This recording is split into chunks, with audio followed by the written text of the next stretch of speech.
Bismillahirrahmanirrahim. Assalamu alaikum. Welcome to Past Education System, largest online institute in Pakistan for your online anti-test preparations. This is me Taimur. I hope you all are doing well. Dear all Pakistanis, आप तमाम बच्चों के पास Nernst का round number 4 Islamabad में 13 जून यानी आज से start हो चुका है और आज डे 1 के तमाम MCQs का सल्यूशन आप तमाम स्टूडेंट्स के साथ पास्ट एजुकेशन सिस्टम पे सबसे पहले मैं आप तमाम बच्चों को डिस्कस कर रहा हूँ। इस वीडियो को शुरू से लेकर एंड तक देखें और आप तमाम बच्चों को डे 1 यानी 13 जून को जो एडवांस मैथ के क्वेश्चन जितने आए वो मैं आप तमाम बच्चों को करवा देता हूँ। इसके बाद इंग्लिश के रिलेटेड जितने क्वेश्चंस आए, इसके अलावा जो NBS वाले जो बच्चे थे जिनका NBS के रिलेटेड टेस्ट हुआ उसमें आपके बेसिक मैथ के जो MCQs है वो भी आपको डिटेल के अंदर मैं उसका सोल्यूशन करवा देता हूँ। एक तमाम स्टूडेंट्स के लिए अनाउंसमेंट है कि आप तमाम बच्चे चैनल को सब्सक्राइब रखो, बेल नोटिफिकेशन ऑल पे सेट करो। अपकमिंग डेज में जितने भी आप लोगों के नस्ट के आगे डे वाइज MCQs आपको इसी एक चैनल पे सबसे पहले और ऑथेंटिक वे में मैं इंशाल्लाह ताला डिस्कस करवाता रहूँगा और हमारी जो पूरी टीम है डिस्कस करवाती रहेगी। आप तमाम बच्चों के लिए एक एडवाइस है कि अगर आप तमाम बच्चों का नस्ट के अंदर राउंड नंबर 4 आप लोगों का अपकमिंग डेज में आ रहा है तो अभी हमारा क्रैश कोर्स ले सकते हो। इस क्रैश कोर्स को लेने का फ़ायदा ये होगा कि आप तमाम स्टूडेंट्स को जस्ट 5000 जो वन टाइम आप लोग पे करोगे उसमें आप तमाम स्टूडेंट्स को सबसे पहले मॉक टेस्ट मिलेंगे, यानी आप तमाम स्टूडेंट्स को हमारे इस क्रैश कोर्स के अंदर मॉक टेस्ट मिल जाएंगे। फिर आपको तमाम पास्ट ईयर के क्वेश्चंस का सलूशन भी मिल जाता है। फिर आप तमाम स्टूडेंट्स को तमाम सब्जेक्ट के लेक्चर नोट्स मिल जाते हैं। ये वो लेक्चर नोट्स हैं जिनको आप लोगों ने पढ़ के जाना है। ये आपका लास्ट डे स्टडी प्लान्स होते हैं, ये आपका आखिरी दिन जिनको आपने पढ़ के जाना है। अब थोरोली सारा थोड़ी ना कर सकते हो तो आपने ये लेक्चर नोट्स को करके जाना है। इसके अलावा आप तमाम बच्चों को रिकॉर्डेड सेशन मिल जाता है, यानी जो चैप्टर वीक है उनको पढ़ लो, पूरे सब्जेक्ट की पूरा कोर्स मिल जाता है आपको। तो जितना टाइम है आप लोग पढ़ पढ़ के थक जाओगे, ये कोर्स खत्म नहीं होगा, इतनी डिटेल में चीज़ें मौजूद हैं। तो मॉक टेस्ट, पास्ट ईयर के questions, lecture notes, recorded session just 5000 में। और यही नहीं, इस 5000 के अंदर ही आपको फास्ट यूनिवर्सिटी के एंट्री टेस्ट की भी तैयारी करवा दी जाएगी, जीके के एंट्री टेस्ट की भी तैयारी करवा दी जाएगी, कॉम सेट्स एयर के टेस्ट की भी, और बाकी जितने भी टेस्ट आ रहे हैं इंक्लूडिंग MD कैट। तो अभी आप तमाम स्टूडेंट्स इस नंबर पे राब्ता करके ये क्रैश कोर्स ले सकते हो। हमारी 7000 नॉर्मल फ़ी होती है। याद रहे कि अभी आप लोगों को ये जो क्रैश कोर्स मिलेगा ये जस्ट 5000 में मिलेगा। अभी इस नंबर को नोट करो, इस नंबर पे व्हाट्सएप करो और आज ये क्रैश कोर्स को ले सकते हो, जिसमें आपको मॉक टेस्ट नस्ट के रेलिवेंट मिलेंगे, हर यूनिवर्सिटी के रेलिवेंट आपको मॉक टेस्ट मिलेंगे। तो यहाँ पे नस्ट की बात हो रही है तो मैं नस्ट की बात कर रहा हूँ कि नस्ट के मॉक टेस्ट मिलेंगे, पास्ट ईयर के क्वेश्चंस मिलेंगे, बुकलेट्स मिलेंगी, लेक्चर नोट्स तमाम सब्जेक्ट के तमाम चैप्टर्स के मिलेंगे। 11 मैथ हो, 12 मैथ हो, लेक्चर नोट भी मिलेंगे। लेक्चर नोट्स के साथ साथ रिकॉर्डेड सेशन भी मिलेगा और हमारी लाइव क्लासेस चल रही हैं। लाइव क्लासेस में आपका पूरा कोर्स खत्म होगा, लेकिन जिन बच्चों का 4 दिन बाद, 2 दिन बाद, 3 दिन बाद पेपर है नस्ट का, तो वो इस पूरे कोर्स में मॉक टेस्ट को कर लें, लेक्चर नोट्स को पढ़ के चले जाएं, बेहतरीन है। और जो चैप्टर वीक है उसके रिकॉर्डेड सेशन से सुन लो। फिर आपको लाइव आप लोगों को क्लासेस के अंदर फास्ट जीके का पूरा कोर्स खत्म करवाया जाएगा। अभी इस नंबर को नोट कर लो और आज ही हमारे बैच का हिस्सा बनो, क्योंकि नस्ट में जितने भी टॉप पोजीशंस हो, फास्ट में सबसे हाईएस्ट एग्रीगेट हो, वो पास एजुकेशन सिस्टम के स्टूडेंट को होता है। तो यहाँ पे आप तमाम बच्चे ये हमारा अल्हम्दुलिल्लाह बाय ग्रेस ऑफ अल्लाह सुब्हानहू व तआला रिजल्ट भी चेक कर सकते हो फास्ट के अंदर, जिसके आप लोगों ने तैयारी करनी है हमारा एग्रीगेट की। खैर अभी हमारी ये डिस्कशन काफ़ी लेंथी चली जाएगी तो हम स्टार्ट करते हैं आज का जो पेपर है उसमें क्या क्या MCQs है। याद रहे आप तमाम बच्चों के पास हर एक बच्चे का पेपर दूसरे से मुख्तलिफ होता है और आप तमाम बच्चों को पता ही है कि नस्ट का टेस्ट आपका सॉफ्टवेयर बेस होता है। तो सॉफ्टवेयर रैंडमली कोई भी MCQs जनरेट करके हर एक स्टूडेंट के पास डिफरेंट MCQs को ला रहा होता है। तो ज़रूरी नहीं है कि आप तमाम बच्चों का टेस्ट एक जैसा हो, हर बच्चे का टेस्ट डिफरेंट होता है। और आप लोगों के पास ये जो क्वेश्चंस हैं आपके टेस्ट में आए होंगे, साथ वाले के क्या पता ना आए हो, साथ वाले के ये MCQs आए हो, आप लोगों के ना आए हो। तो ये वो MCQs हैं जो आज बच्चों ने भेजे, उसको रिक्रिएट करके आप बच्चों के साथ मैं ये शेयर कर रहा हूँ। पहला क्वेश्चन है, if the length of a rectangle is half and breadth is tripled by how many % does the area of rectangle increase. अच्छा, अब इसमें आपको एडवांस मैथ के क्वेश्चंस मिलेंगे और कुछ एक दो बेसिक मैथ के भी ऐड हो गए हैं, लेकिन बेसिक मैथ के मैं आपको अलग से भी करवा दूंगा, बेसिक मैथ के अलग से भी हो जाएंगे। तो ये एडवांस मैथ के भी हैं और एक आधा इसमें आपको कोई बेसिक मैथ के भी नजर आ जाएगा, लेकिन बेसिक मैथ के मैं आपको अलग से भी करवा दूंगा। अब इसमें देखो तो एरिया ऑफ रेक्टेंगल की बात हुई है। मुझे सारे स्टूडेंट बताओ एरिया ऑफ रेक्टेंगल क्या होता है। एरिया ऑफ रेक्टेंगल होता है लेंथ इनटू विड्थ, यही है, ये इनिशियल एरिया है। अब वो कह रहा है कि भाई how many percent does the area of rectangle increase, कब, if length of rectangle is half, यानी लेंथ को कितना कर दिया गया, हाफ कर दिया गया। तो मैं कह सकता हूँ कि ये जो न्यू एरिया बना, ये जो न्यू एरिया डैश बना, इसमें लेंथ कितनी है, l/2 हाफ है, ठीक हो गया। जब रेक्टेंगल की लेंथ को हाफ किया गया, लेंथ इज हाफ, ठीक हो गया, लेंथ हाफ हो गई। फिर वो कह रहा है एंड ब्रेड्थ इज ट्रिपल्ड, यानी कि उसकी जो ब्रेड्थ है, जो उसकी विड्थ है, उसको ट्रिपल किया गया, तो यानी कि 3 टाइम ऑफ w किया गया। मुझे सिंपल सी बात बताइए कि ये आप लोग 3/2 को बाहर निकाल लीजिए और अंदर हमारे पास लेंथ मल्टीप्लाई बाय विड्थ है। सारे स्टूडेंट यहाँ पे देखेंगे ये लेंथ इनटू विड्थ, ये हमारे पास तो वही इनिशियल एरिया को नहीं बता रहा। क्या ये वही इनिशियल एरिया नहीं है हमारे पास, बिल्कुल इनिशियल एरिया है। और आप लोग ये 3/2 को आप लोग कैसे लिख सकते हो, देखो ना, यहाँ पे लेंथ हाफ हो गई और ये 3 टाइम हो चुका है, ट्रिपल्ड हो चुका हुआ है। और रेक्ट एंगल का जो एरिया होता है, पेरीमीटर तो होता है ना 2 इंटू लेंथ प्लस विड्थ, लेकिन एरिया होता है length into width. Is that clear? तो यहाँ पे अगर आप तमाम स्टूडेंट्स देखोगे तो that will become what, that will B 1.5 into, ये हमारे पास लेंथ इंटू विड्थ क्या था, ये तो इनिशियल वाला एरिया ए ही था, ठीक है। तो इनिशियल वाले एरिया की निस्बत 1.5 हो गया, इनिशियल वाले एरिया का 1.5 यानी कि हो गया। अब अगर आप लोग इसको परसेंट में करना चाहते हो, अगर आप तमाम स्टूडेंट्स इसको परसेंटेज में मेंशन करना चाहते हो, तो यहाँ पे देखो वो कह रहा था एरिया ऑफ रेक्टेंगल इंक्रीज, यानी how many percent does the area of rectangle increase, कि कितने परसेंट उसका एरिया इंक्रीज हुआ है। तो यहाँ पे आप तमाम स्टूडेंट्स देखिएगा, ये तो 1.5 हो गया यानी पहले वाले का। अभी आप लोगों ने इसकी जो वैल्यू निकाली है, इसको परसेंट में करने के लिए आप लोग क्या करोगे, इसको परसेंट में करने के लिए हम करेंगे कि यहाँ पे 100 से मल्टीप्लाई कर दो, तो 100 से तो 150, तो ये कितना हो जाएगा 150। यहाँ पे तमाम स्टूडेंट्स देखेंगे कि हमारे पास परसेंट में करने के लिए 1.5 को मल्टीप्लाई बाई 100 कर दिया। अब ये पॉइंट को ख़त्म करेंगे तो 0 आ गई, 100 से कैंसिल, 15 इंटू 10 करेंगे तो 150 हो जाएगा। तो मेरे भाई स्टार्ट वाला एरिया कितना लिया गया, 100 माना गया, उसको 1 कह लो या 100 कह लो। तो स्टार्ट वाले एरिया को तो हमने माना कि वो हमारे पास 100 था, फिर बढ़ के कितना हो गया 150 हो गया। तो मुझे बताओ इसमें परसेंट इंक्रीज कितना आया है, वो आया है हमारे पास 50% का, वो हमारे पास आया है 50% का। So right option will be what, that will be 50%, जो कि डेल्टा ऑप्शन में गिवन है। Is that clear?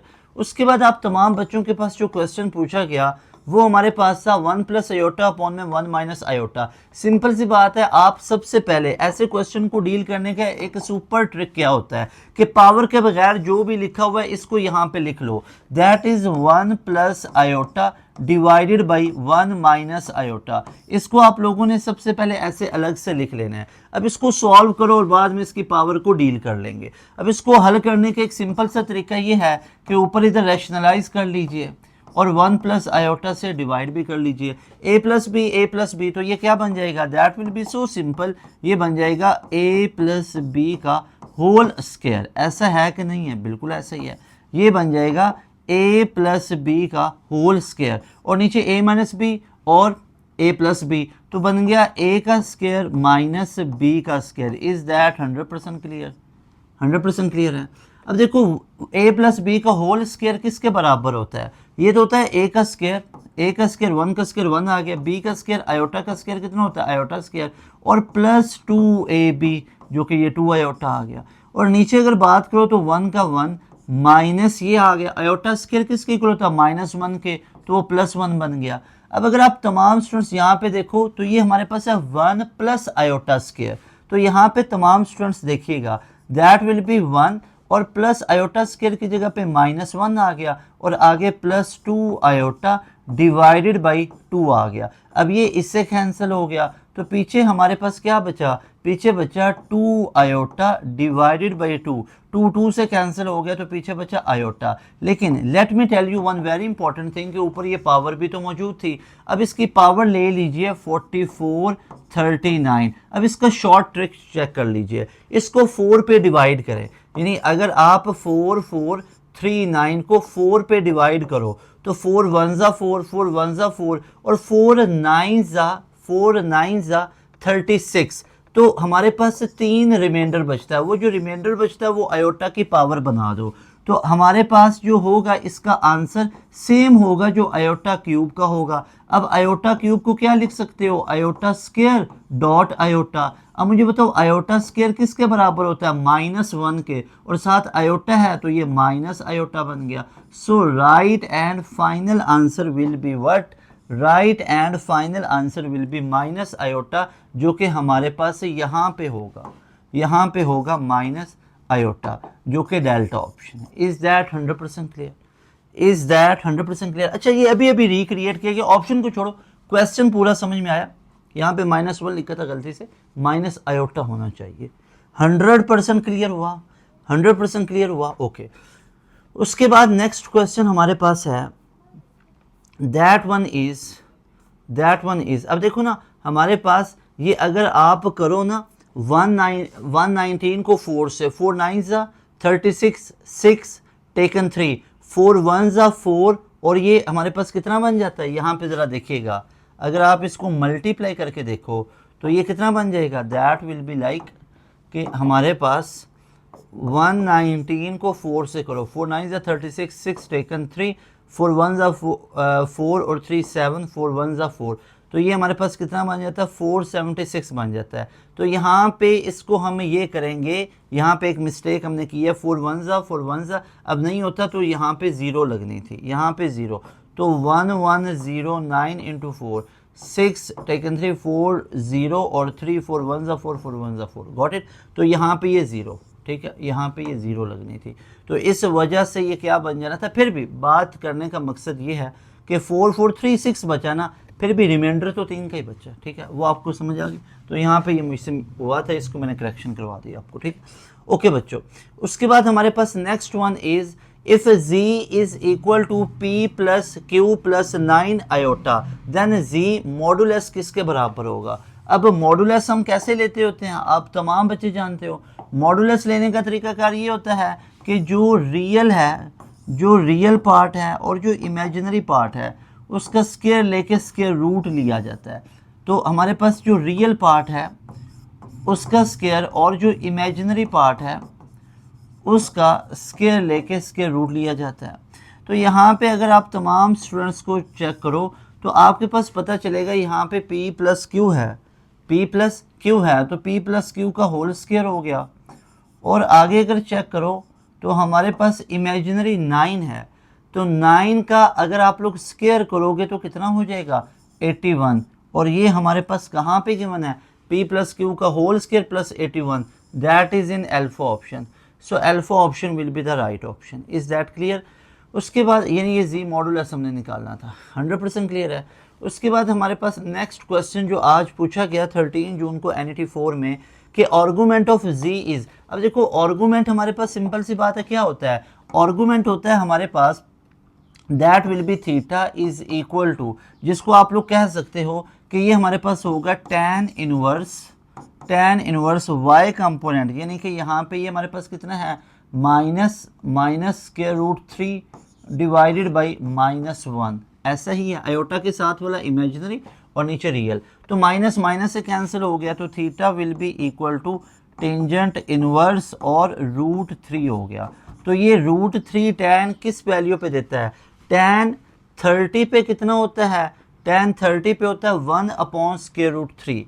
ये हमारे पास कितना बन जाता है, tan 30 पे होता है 1/√3, ऐसा ही है। और tan 60 पे कितना होता है, tan 60 पे होता है √3। तो थीटा की जो वैल्यू हमारे पास यहाँ पे निकल के आई, दैट विल बी 60 डिग्री। और 60 डिग्री को क्या लिख सकते हो, 60 डिग्री को हम लिख सकते हैं π/3।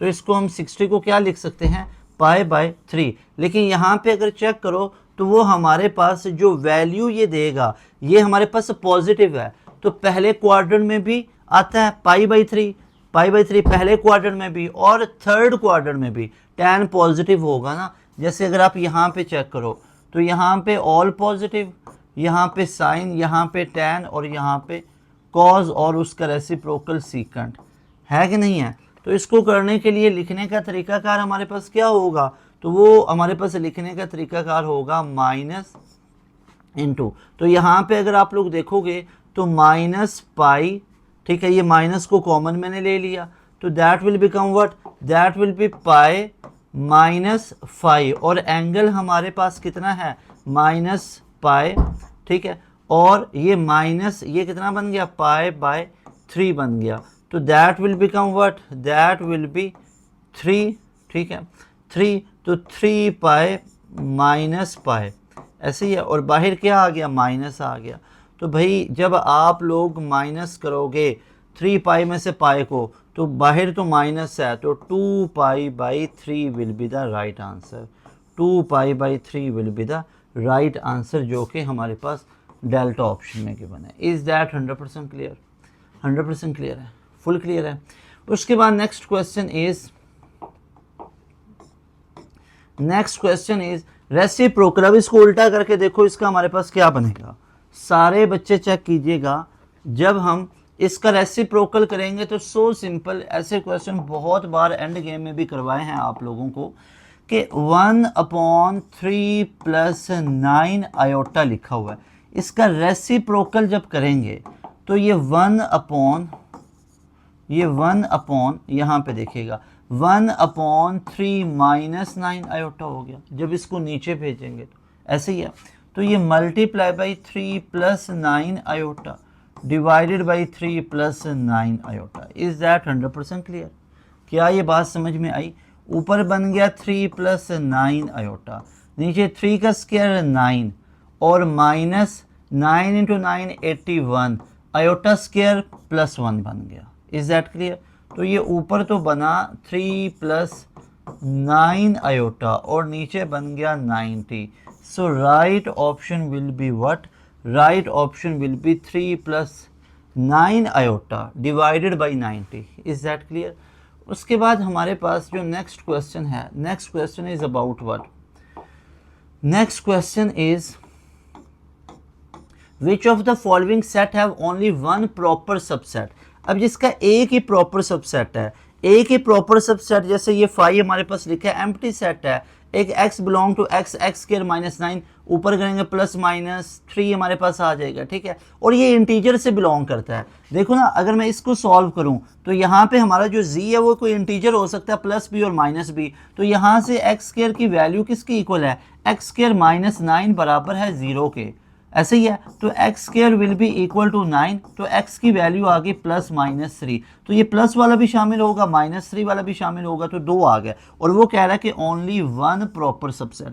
अब जरा आप लोग ध्यान दो इसके ऊपर, ये डेल्टा ऑप्शन के ऊपर ध्यान दो, तो इसमें देखो तो x हमारा बिलोंग करता है नेचुरल नंबर से, और नेचुरल नंबर में तो सारे पॉजिटिव होते हैं, नेगेटिव नहीं होते हैं, तो इसका मतलब है अगर मैं यहाँ से निकालूँ x स्क्वायर माइनस 9 बराबर है 0 के, तो x square will be equal to 9, तो x की वैल्यू हमारे पास आ गई प्लस माइनस 3। लेकिन अब यहाँ पे x जो है वो बिलोंग इंटीजर से नहीं करता, वो नेचुरल नंबर से करता है, सो दैट इज़ वाई हमारे पास जो x की वैल्यू लाई करेगी that will B only plus 3। तो इसका सिर्फ और सिर्फ एक ही सोल्यूशन सेट आया और यही उसने बोला हुआ था, so delta option will be the right option.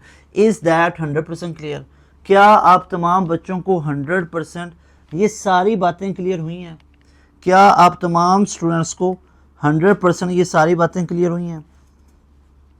Got it? 100% clear हुई हैं आपको तमाम ये चीज़ें?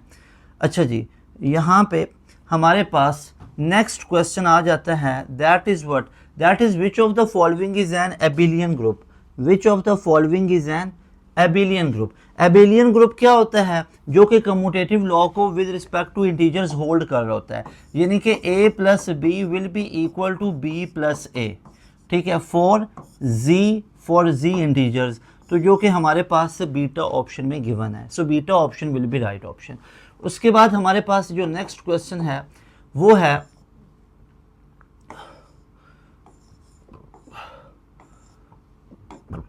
Next question is which of the following function is self inverse. भाई सेल्फ इनवर्स जो सबसे सिंपलेस्ट फंक्शन है वो क्या है, सबसे सिंपलेस्ट फंक्शन होता है एफ ऑफ एक्स बराबर है एक्स के। तो ये सेल्फ इनवर्स ही होता है जो कि हमारे पास सी ऑप्शन में गिवन है। उसके बाद नेक्स्ट क्वेश्चन जो पूछा गया that is the set 1 1 minus -1 iota minus iota is close with respect to, ये किसके रिस्पेक्ट में क्लोज है। अब देखो अगर मैं एडिशन चेक करता हूं तो एडिशन में 1 + 1 2 होता है जो कि सेट में मौजूद नहीं है, तो एडिशन के लिए तो नहीं होगा। अगर सब्ट्रैक्शन करता हूं 1 - 1 0 होता है जो कि मौजूद नहीं है। अगर मैं मल्टीप्लिकेशन -1 को -1 से मल्टीप्लाई करता हूं तो you will have the answer that is +1 set में मौजूद है।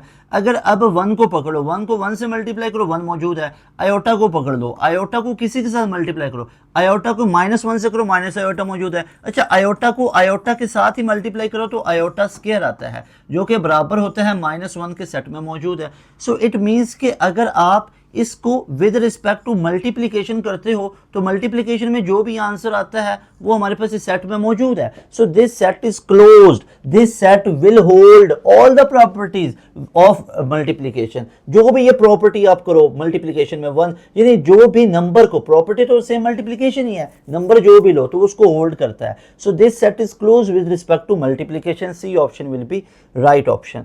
उसके बाद हमारे पास नेक्स्ट वन इज, ये वाला क्लियर हुआ।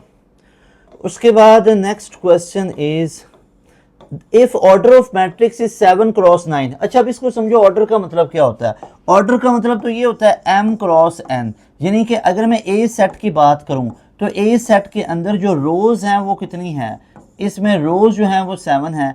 अगर मैं कॉलम की बात करूं, अगर मैं कॉलम्स की बात करूं तो वो 9 है। ओके अब अगर मैं बात कर लूं बी सेट की तो इसमें भी ऑर्डर क्या होता है m × n है। तो अगर मैं यहाँ पे बात करूं बी सेट की तो बी सेट में जो रोज हैं वो कितनी हैं, इसमें जो रोज हैं वो 9 हैं। इसमें जो कॉलम्स हैं, इसमें जो कॉलम्स हैं वो कितने हैं, वो 7 हैं।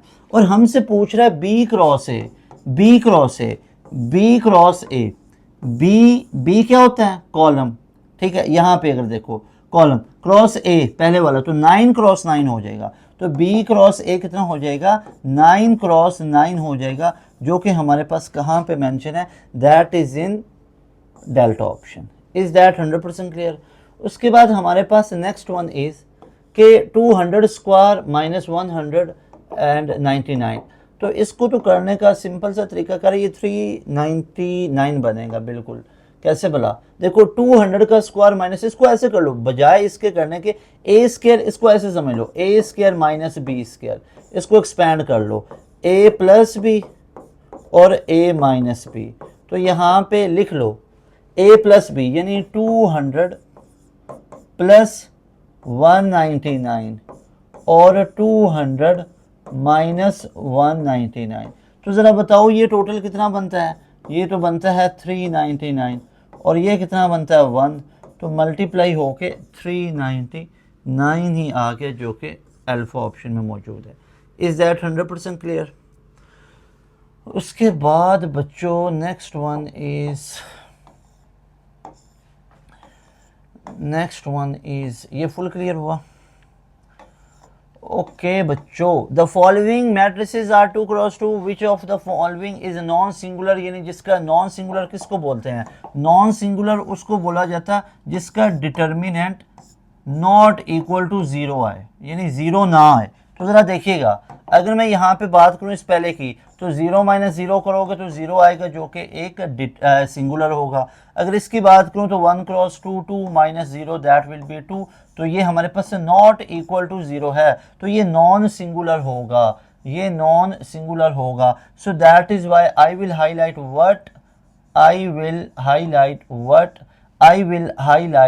That beta option will be the right option. Is that 100% clear. क्या तमाम बातें आप सब स्टूडेंट्स को क्लियर हो चुकी हैं? वेरी गुड वेरी गुड, ठीक है। ओके जी, उसके बाद हमारे पास नेक्स्ट वन इज कि if alpha beta are the roots of this equation, beta ये है the value of alpha will be equal to. अब जरा मुझे सोच के बताओ, अल्फा बीटा इस इक्वेशन के रूट्स हैं तो अगर ये रूट्स हैं तो सम ऑफ रूट्स कैसे निकालते होते हैं, माइनस बी अपॉन में ए। सम ऑफ रूट्स होते क्या है, अल्फा प्लस बीटा, ठीक है, माइनस बी अपॉन ए, माइनस बी कितना है 1 है, ए कितना है 1 है, तो ये कितना बन गया, ये बन गया -1, यानी कि -1 किसकी वैल्यू आ गई, अल्फा प्लस बीटा की, ये अल्फा प्लस बीटा की -1 आ गई। अब ज़रा सोचने वाली बात क्या है, सोचने वाली बात है बीटा की वैल्यू ये गिवन है, बीटा की ये वैल्यू उठा के इस जगह पे पुट कर दीजिए, बीटा की वैल्यू उठा के इस जगह पे पुट कर दीजिए, तो आपके पास क्या बनेगा, -1 is equal to alpha plus beta की जगह पे क्या पुट कर दीजिए, -2 अल्फ़ा पुट कर दीजिए, that will be -1 is equal to alpha -2 alpha, that will be -1 is equal to minus alpha आ गया, और अल्फ़ा की वैल्यू क्या आ गई, यहाँ पे देखो ना, अल्फ़ा की वैल्यू आ जाएगी +1, ठीक है। अच्छा ये क्या है, -1, यहाँ पे देखिएगा, यहाँ पे एक चीज़ को देखिएगा, गड़बड़ तो नहीं करती, माइनस बी अपॉन ए है, तो माइनस का तो माइनस आ गया, अब बी के साथ भी तो माइनस था, तो ये प्लस आ जाना था, तो यहाँ पे प्लस आ जाना था, यहाँ पे प्लस आना था, प्लस आना था, प्लस आना था, तो ये अल्फ़ा की वैल्यू क्या बन जानी थी, -1 बन जानी थी। इज़ दैट क्लियर भाई, ये क्या है, that is minus B upon A, तो माइनस का माइनस, अब बी कितना है -1, ए कितना है 1, तो ये कितना बन जाना था, +1, तो ये +1 बनना था ना, +1। इज़ दैट क्लियर, हाँ जी। तो right option will B, alpha की वैल्यू निकालें तो ये -1 निकल आई, ठीक है। दोबारा देख लो, -b upon A sum of roots है, -b अपॉन ए किया तो वो 1 आ गया।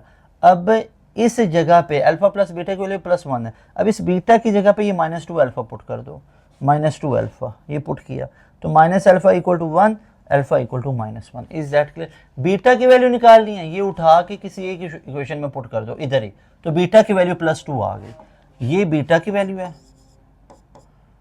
और ये अल्फ़ा की वैल्यू है। इज़ दैट क्लियर, 100% क्लियर है। उसके बाद next question is, which of the following is one of the solution.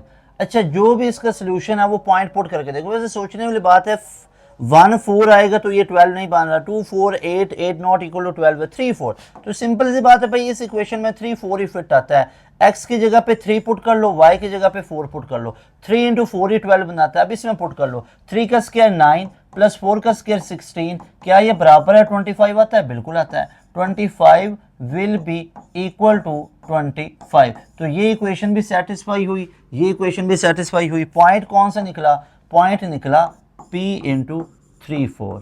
Is that 100% clear, 100% clear है, ओके। उसके बाद हमारे पास नेक्स्ट वन इज, ये फुल क्लियर है। नेक्स्ट क्वेश्चन इज,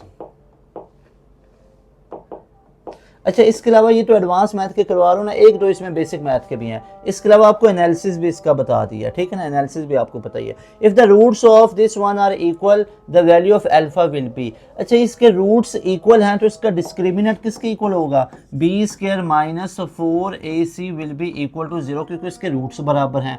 अब बी कितना आ गया, 7 का स्क्वायर 49 माइनस 4 इंटू ए की जगह पे अल्फा आ गया, सी की जगह पे 9 आ गया, बराबर है 0 के।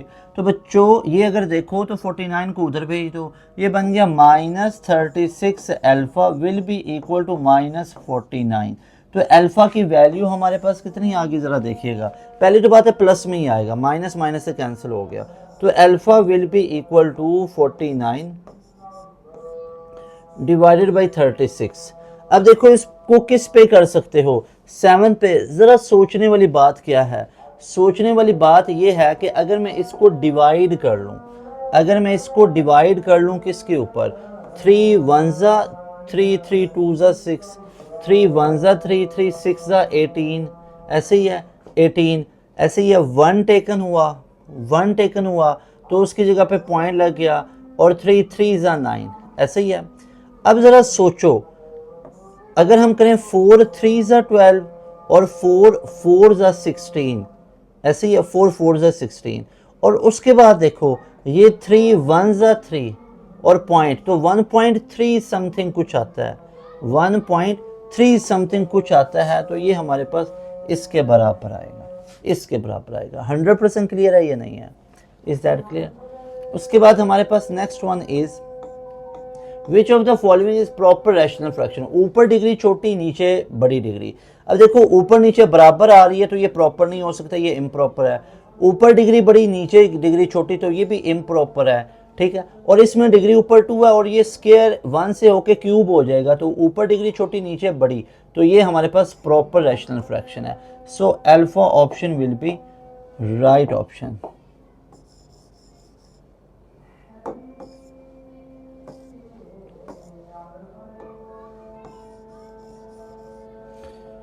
उसके बाद हमारे पास next one is what is the sum of infinity geometric sequence. अब ज्योमेट्रिक सीक्वेंस इन्फिनिटी का सम निकालने का क्या फॉर्मूला है? S infinity will be a1 upon में 1 माइनस आर। अब यहाँ पे वैल्यूज पुट करो, a1 कितनी है? 1 है, डिवाइडेड बाई 1 माइनस आर, इसको इस पे करोगे तो 1/2। सोचने वाली बात क्या है, पूरे में से आधा जाएगा, आधा ही बचेगा ना, तो 1/1/2 बटे का बटा ऊपर चला गया, तो सम इन्फिनिटी का आ गया हमारे पास 1 डिवाइड बाई 1/2, तो 1 मल्टीप्लाई बाई 2, तो ये 2 आ गया। तो सम कितना आ गया? That is 2। So C option is the right option. Is that 100% clear? 100% clear हुआ। उसके बाद बच्चों हमारे पास next one is if there are 3 arithmetic means between. अच्छा, अब इसके बीच में 3 अरिथमेटिक मीन्स है। एक आपके पास आ गया यहाँ पे 3, एक को कह लो a1, एक को कह लो a2, एक को कह लो a3 और एक है 19। ये 3 अरिथमेटिक मीन्स है, ठीक है। The sum of all arithmetic means, देख लेते हैं सबका सम कितना निकलेगा। अब देखो आपके पास एक फार्मूला क्या होता है कि a5 निकालने का फार्मूला होता है a1 प्लस 4d। d निकाल लो तो निकल आएगा। a5 है कितनी? 19 है। a1 कितनी है? 3 है, प्लस 4d, इसमें से माइनस हुआ तो 16 बराबर है 4d, तो d की वैल्यू कितनी आ गई? d will be equal to 4। अब देखो आपने a2 निकालनी है, तो a2 कैसे निकलेगी? a1 प्लस d, तो ये कितनी निकल आएगी? a1 कितनी है? 3 है, d कितना है? 4 है, तो कितनी होगी? 7 होगी। a3 कैसे निकलेगी? a1 कितना है? 3 प्लस 2d।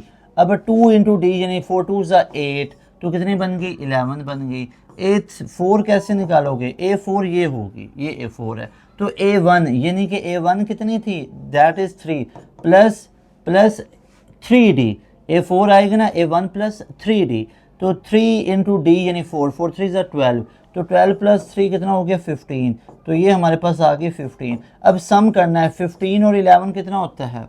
26। 26 में आप 7 को ऐड कर दो, तो ये हमारे पास कितना बन जाएगा? 33 बन जाएगा। So right option will be delta option, क्योंकि सबको सम नहीं किया गया, सबको करें तो ये तो 33 प्लस 3 36 और 46 और 55 बनना था, लेकिन 55 नहीं, उसने सम किसका किया? जो ये वाले अरिथमेटिक मीन्स हमने इंसर्ट किया ना, इन्हीं का सम करके देखा, तो ये 33 बना। होना वैसे 55 चाहिए, क्योंकि सम ऑफ ऑल अरिथमेटिक मीन्स बोला। अब वो ऑप्शन नहीं है, क्या पता उधर 55 वाला ऑप्शन होता, क्या पता उधर 55 वाला ऑप्शन होता, और होना भी चाहिए। ये पूरा क्वेश्चन ऐसे ही बनता है, जैसे मैंने आपको बताया 55 होना चाहिए था। खैर, क्वेश्चन समझ में आया? पूरा क्वेश्चन बन रहा है, ओके। उसके बाद क्वेश्चन है 1 इंचेस में कितने सेंटीमीटर होता है? 2.54। उसके बाद है geometric mean between 3 iota and ये। अब ज्योमेट्रिक मीन क्या होता है? Plus minus into A B, तो यहाँ पे प्लस माइनस इंटू ए हमारे पास कितना है? 3 इंटू 4 12 आयोटा स्क्वायर, ऐसे ही है 12 आयोटा स्क्वायर। तो ये देखिएगा प्लस माइनस 12 को लिख सकते हो -12, क्यों बोला? आयोटा स्क्वायर -1 होता है, और इसको लिख सकते हो माइनस बाहर 2 2 ज़ा 4 4 3 ज़ा 12, तो ये 2 तो बाहर निकल आएगा, प्लस माइनस 2 तो बाहर निकल आया, और अंदर 3 का 3 रह गया। अब माइनस जो था इसने ये साथ में आयोटा बना दिया। So that will be your final answer. और ये कहाँ पे गिवन है? That is in C option. C option is the right option. Is that clear? So dear students, that was all about your advanced math MCQs. Make sure के crash course लेने के लिए अगर नस्ट के schedule में तैयारी करनी है, अगर नस्ट के तमाम ऑथेंटिक मॉक टेस्ट को सॉल्व करना है जिनमें से आपके नस्ट के पेपर के MCQs आ रहे हैं, हमने इतने रेलिवेंट तैयार किए हैं, तो आप तमाम स्टूडेंट्स को मॉक टेस्ट मिलेंगे।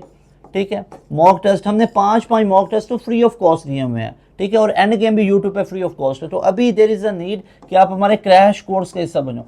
अभी 5000 पे करो इजी पैसे जैस कैश इस नंबर पे, हमारा पूरे का पूरा क्रैश कोर्स ले लो। अच्छा, अब क्रैश कोर्स का फ़ायदा क्या है? सबसे बड़ा फ़ायदा तो ये है कि आगे जिन बच्चों ने फास्ट का टेस्ट देना है, जिन बच्चों ने जीके का टेस्ट देना है, जिन बच्चों ने एनईडी का राउंड 2 देना है, जिन बच्चों ने कायदे वाम का टेस्ट देना है, जिन बच्चों ने मेहरान का टेस्ट देना है, जिन बच्चों ने आगे यूईटी का टेस्ट देना है, पीयू का टेस्ट देना है, पीयू के बाकी राउंड देना है, कॉम सेट्स का टेस्ट देना है, एयर का टेस्ट देना है, और जिन बच्चों का आगे अपकमिंग डेज में नस्ट का एनईटी 4 आ रहा है, तो आप बच्चों को उसकी तैयारी मुकम्मल करवाएंगे लाइव क्लासेस के अंदर। उसके अलावा आपको पूरे का पूरा रिकॉर्डेड सेशन भी दे देंगे जिसमें आपको तमाम सब्जेक्ट्स का पूरा कोर्स खत्म हुआ होगा, 2-3 दिन टीचर्स का रिकॉर्डेड सेशन मिलेगा, लेक्चर नोट्स देंगे आपको, वो will be provided in our crash course. लाजमी तौर पे ये क्रैश कोर्स लो, इस नंबर पर रब्ता करके अभी आज ही अपनी सीट को रिजर्व कर लो, क्योंकि फास्ट में भी सिलेक्शन होगी इंशाल्लाह, जीके के अंदर भी होगी और तमाम टॉप नो यूनिवर्सिटीज़ के अंदर होगी। अगर हमारे क्रैश कोर्स का आप लोग हिस्सा बनते हो,